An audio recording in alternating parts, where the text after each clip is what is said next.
Okay, boys and girls, we're going to take a look at some strategies for division. I'm actually going to work on two different strategies for division. So let's go ahead and look at our problem. It says 32 divided by 8 equals blank. Well, what we're actually doing here when we divide is we're actually getting smaller. So I started out with 32, and I am going to fair share 8 to each person, and I want to find out, well, how many people, what I'm going to share to 8 people, and I want to figure out how much does each person get. That's what I'm trying to figure out, is how much does everybody get. So let's go ahead and use the very first strategy that we used when we were dividing. We have our 8 people. So here we go with 1 person, 2, 3, 4, 5, 6, 7, 8. So I have 32. I always say cookies. So I have 32 cookies, and I'm going to share it with 8 people. How many does each person get? So when we fair share, we pass them out until there's none left. So I give this person 1, 2, 3, 4, 5, 6, 7, 8. All right, I've gotten to 8, but I have not made it to 32 yet. So 9, 10, 11, 12, 13, 14, 15, 16. All right, I have not made it to 32 yet, so I still have some more to go. 17, 18, 19, 20, 21, 22, 23, 24. I still have not made it to 32, so I'm going to keep on going. That was 24, 25, 26, 27, 28, 29, 30, 31, 32. Aha! I made it to 32. So now I'm going back and I'm seeing how many did each person get, because I fair shared. That means everybody's going to get the same amount. So how many did each person get? So I can see that this person right here got 4, and this person got 4, and this person got 4, and this person got 4, this person got 4, this person got 4, this person got 4, and this person got 4. So how many did each person get? Each person got 4. Now, I'm going to show you another strategy for figuring out division, and it kind of goes along with multiplication. And I kind of already started it. So, did you see how I made some numbers right down here? Actually, what I was doing right here was creating the multiples. Every time I counted a group of 8, I wrote that down until I got to 32, and I found out there were 4 groups. So let me show you how you might figure that out if you were not figuring out groups, but you were just going to write the multiples. So I would start over on the side and say, okay, I am in the multiples of 8, and I need to write down all my multiples of 8 until I get to 32. And you might say, well, I don't know my multiples of 8, so here's the other way to figure that out. I am going to draw 1, 2, 3, 4, 5, 6, 7, 8. That's my 8, right? So the very first number that I have is 1, 2, 3, 4, 5, 6, 7, 8. Now I need to figure out 8 more. So 9, 10, 11, 12, 13, 14, 15, 16, 17, 18, 19, 20, 21, 22, 23, 24. So what I'm doing is I keep counting my 8. 25, 26, 27, 28, 29, 30, 31, 32. Now, do you notice that I have the same multiples here as I do here? Because as I fair share, I write my multiples. But if you did not fair share and just wrote your multiples, you could figure that out as well. So what this really means here is this really means 8 times 1, because I counted it, one group of 8.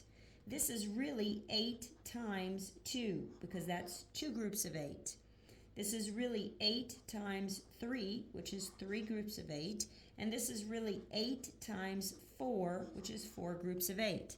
Now, when we are multiplying, 8 times 4 is 32. Now this brings us into fact families. So if I know that 8 times 4 is 32, if 8 times 4 equals 32, then I also know that 4 times 8 equals 32, because I can switch those numbers around.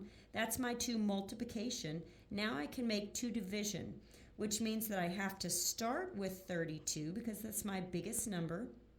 And I'm going to divide by 4, and I'm going to get 8. And I can also divide 32 divided by 8 to get 4. So do you see how we only used those three numbers, 32, 8, and 4, because they're a fact family. So sometimes when we're trying to figure out our division, if we know what something times 8 is 32, then if I write my multiples, look, I can figure it out just like that. Let's try another one. Let's try something where something's missing on the inside. So if I have 56 divided by a mystery number equals 8. All right, you ready to try this one? And you might say, oh my goodness, I don't know what to do. All right, so we're going to try the multiple strategy this time, okay? So the multiple strategy says that we're going to have groups of 8, right? We already started that multiple strategy. So I'm going to go ahead and use the multiple strategy I already started, which is really nice. And I am going to keep adding to it because I need to go all the way to 56. So we have, let's see, we ended with 32, so I'm going to count another group of 8. So 32, 33, 34, 35, 36, 37, 38, 39, 40. And I know that is 8 times 5. 41, 42, 43, 44, 45, 46, 47, 48. And I know that's 8 times 6. All right, we need to get to 56. Let's see if this is 48, 49, 50, 51, 52, 53, 54, 55, 56. Oh, wow. We got to 56. All right, that means that it's 8 times 7.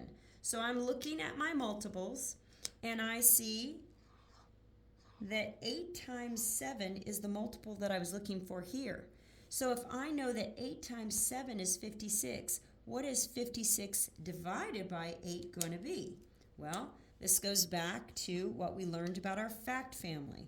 So if I know that 7 times 8 is 56, and that means that I'll know that 8 times 7 is 56, that also means that I know that 56 divided by 8 is 7, and 56 divided by 7 is 8, because 56, 8, and 7 are in the same fact family. So the nice thing is once I create my facts right over here, and I do my multiples, I can use them for all kinds of things. Because guess what? What if I have something like this? What if I have 96 times 9? Let's figure this out. Oh, guess what? I meant to do 8 right now. We'll do a 9 another time. All right, 96 times 8. So guess what? I am going to multiply 6 times 8. Well, guess what? I have my multiples over here, don't I? So I could use 8 times 6 because that means the same thing as 6 times 8. So I'm going to come over here and I'm going to see, oh, 8 times 6 is 48. I already figured that out. So my 8 goes here, my 4 goes up here, and now my next step is 8 times 9. So I come over here and I'm like, uh-oh, I don't have my multiple. I don't have 8 times 9 here, so let's just go ahead and figure it out. If we left off with 56, we're going to add another 8. So 57, 58, 59, 60, 61, 62, 63, 64. So I'm going to put my 64 right there, and that means that this is 8 times 8. All right. Now I need to do another 8 because I need to get to 9. So I have 64, 65, 66, 67, 68, 69, 70, 71, 72. All right, so 72. I have 8 times 9 equals 72. There's my multiples of 8 right there. So if 8 times 9 is 72, then I'm going to add my 4, which gives me 76. So I just figured out that my answer is 768, and it's because I used this number to find my multiples, because then I can use them twice. So here I used the multiples of 8 in order to figure out a division problem. Right here I used my multiples of 8 to figure out a missing number, and here I used my multiples of 8 to figure out a 2 by 1. So writing your multiples on the side is an excellent idea. All right, let's try one more. And we're going to pick something that's not an 8, okay? how about if we put, let's see, let's do 49, and we're going to divide 49 by 7. All right, we got to figure out what our number is here. All right, so let's talk about our strategy.